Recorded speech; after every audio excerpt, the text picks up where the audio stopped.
The Europeans, the Chinese are not party to that. They don't have the execution capability. They don't have access to sites. They don't have land banks. They don't have connectivity. So they're effectively out of that. That's really a duopoly, that market, 50% of the Indian market. The remaining 50% is equipment supply. Now, in equipment supply, effectively, currently we've had umpteen Chinese come in, so far less than 1% of market share. We've had a new player come up 2, 3, 4 years ago who's executed about 1,200 on the ground to date, which will be about 3% of the market. I mean, from what we understand in terms of pricing, we're as competitive, probably more competitive than him. People may announce newer products, newer plants, doesn't matter. We are bringing out the right products which are relevant for the Indian market, where the cost of energy is the lowest. There's no point taking out a 5 megawatt turbine with a 160 rotor, when on a 4 megawatt you can take out a 180 rotor. That's going to be lower in terms of cost of energy. Number one. Number two, setting up new capacities is the least of issues. We have a 2.5 gigawatt pipeline, manufacturing capacity, I apologize. We're setting up new plants to gear up for more growth, for non-uniform growth. We're locating plants strategically to reduce cost of logistics. And I think to that extent, we are very solidly placed. Don't forget, we also have domestic content requirement kicking in the wind industry, thanks to the guidance from NITI Aayog.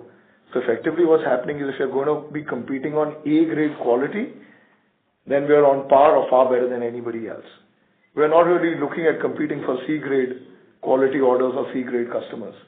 And to that extent, certain players are more than welcome to pick those orders up.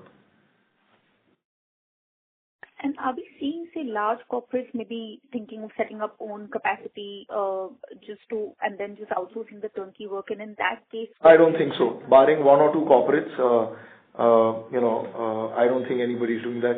We're in discussions with most of the large corporates. It's a very complex business. This is not a solar module manufacturing business where you can set it up in 6 months. We're doing that in the group as well for our captive requirements. Wind is complex. The supply chain is rocket science, if I may say so.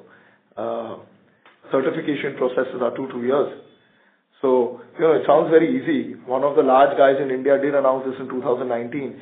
They in fact launched their turbine in 2023. Another guy supposedly announced a very large wind foray in 18, did not move until 23. It's probably going to be 2 years out before they move. And the product they plan to launch is outdated by the time they launch that. So effectively, I think we've built a very, very strong moat in the wind business. It's not something which you can replace just with money. Understood. And is it right to assume that 100% of our supply chain is domestic? No, we don't have 100% of our supply chain. We've never assumed that. We've never said that. We have a global mix between India, China, Europe, Korea. We are in compliance with all the laws. I will not disclose the exact percentage at this point in time, but given whatever guidances have come in from NITI Aayog, we are fully in compliance with that, capable of doing much more.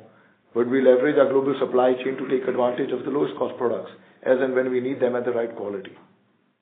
Understood. And just one last question on your balance sheet. In your opening comment, it was mentioned that you just spent last 6 quarters in strengthening the balance sheet and repaying debt and strengthening the cash flows. Where should we see the cash conversion cycle going from here? Is there scope for any improvement? Is there an ideal target that we want in terms of inventory or debtors? What would be the roadmap for that? I mean, you've been seeing this for the past 6 quarters. Our cycle is only improving quarter on quarter on quarter. We've turned net cash positive. From operations itself, we've turned cash positive. And I think we've done this after 7.5 years.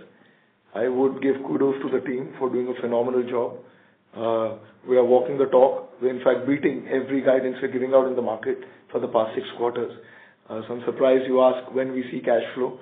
Having said that, we've also stated we expect significant free cash flows to increase as we get into quarter 3 and quarter 4. Sorry, my question is not on cash flows, on the cash conversion cycle, your working capital cycle. Our working capital cycle has continuously come down. So if you look at 2 years ago, we were probably at 1,000 days. We're now down to sub 200 days. We've publicly guided for 90 days of working capital at the end of this financial year, once we get a full financial year. And we are very well on track to do that. I think, in fact, we're ahead of the curve in getting to that target. Understood. Great. Thank you and all the best. Thank you, Alicia. Thank you. We have our next question from the line of Ketan Panchal, an individual investor. Please go ahead.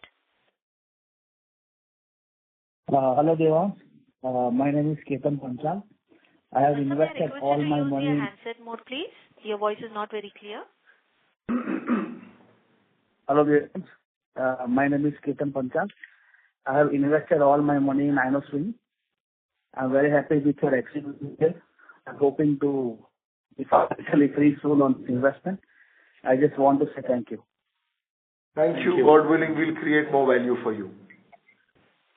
Thank you. Thank you. We have our next question from the line of Anuj Upadhyay from Investec. Please go ahead. Yeah, hi. Thanks for the opportunity and congrats on a good set of numbers. My question basically relates to the restructuring across the RESCO. When would the asset get transferred to the RESCO, that is the substations, and when do we plan to procure the cranes and put to the commercial use? So based upon the board approval, that will be get transferred within next 1 year or so. And the crane business we have already get started. The ordering has been done, and now that crane business will start soon in this entity. Okay. Any broad number which you can share? How much would that, how much crane we plan to procure, and how much contribution would it have at the top line and at a margin or EBITDA level at a console entity? So broadly, we cannot give a specific details, but that will add, the margins which is made by many of the crane vendors. We are taking the crane from the various vendors. Some of them are listed as well. So that is available in the public domain. We will able to save that of much cost in our, and that will immediately add in our EBITDA margin. Got it. And this could be used for the third party as well, right? It's not purely for a captive. Only it is for the captive consumption, but the spearhead capacity which will develop will be used for the third party as well. Thank you. That's useful. Thank you. We'll take our next question from the line of Pratik Giri from Shubh Labh Research. Please go ahead. Hi, Devansh. Am I audible? Yes. Yes, you are. Please go ahead. So my question is to Kailash. Kailash, I just wanted to understand regarding our top line profile and margin profile. So what I can see is in H1 FY25, we have done around 1,370 crore of revenue with 23% EBITDA margin.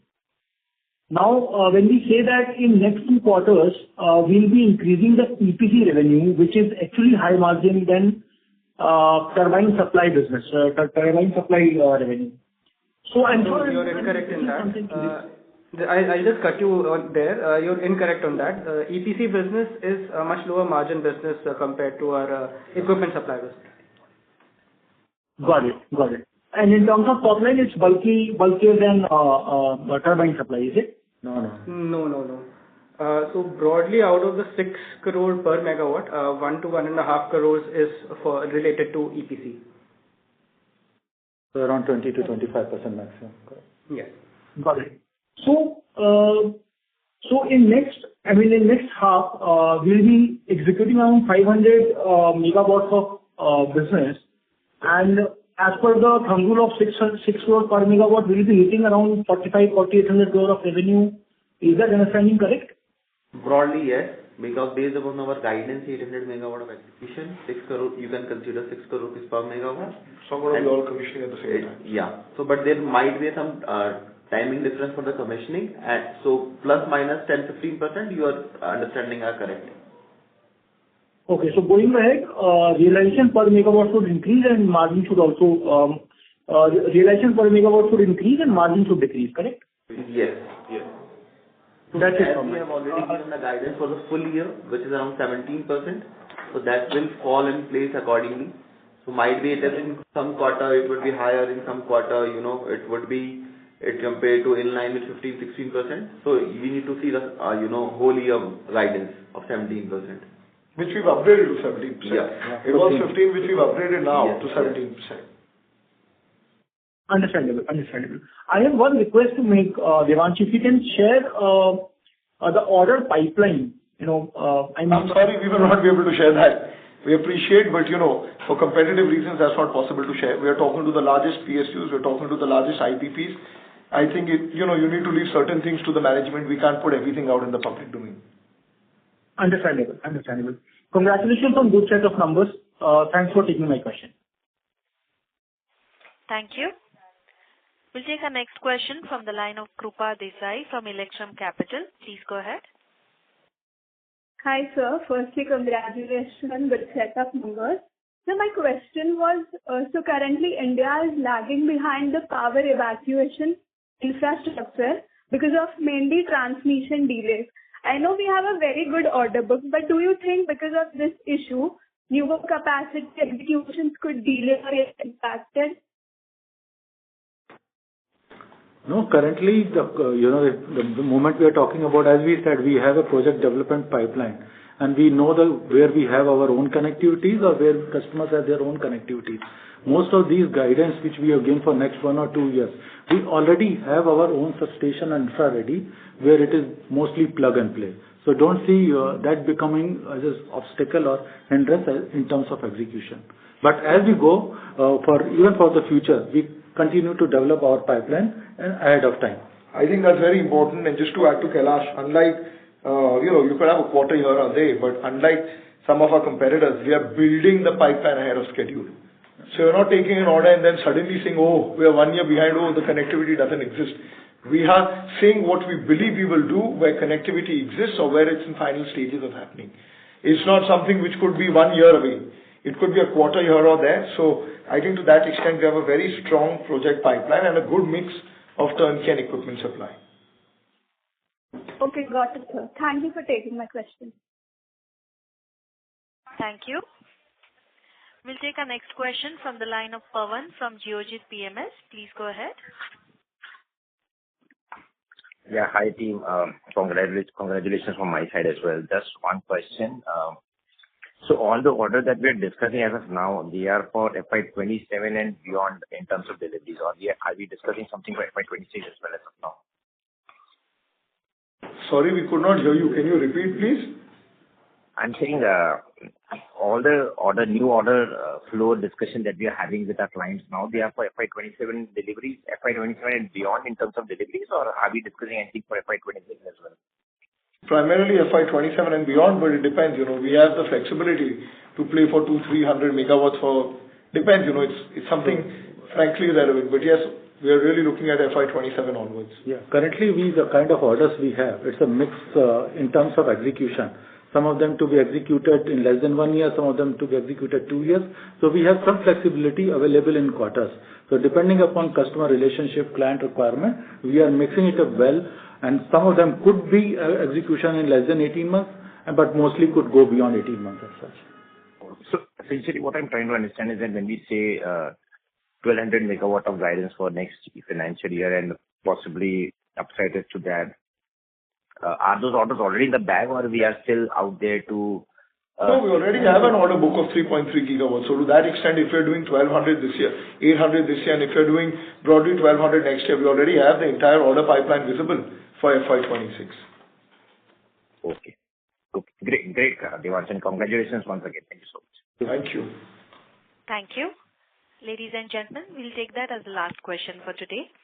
On behalf of Motilal Oswal Financial Services, that concludes this conference. Thank you for joining us, and you may now disconnect your lines.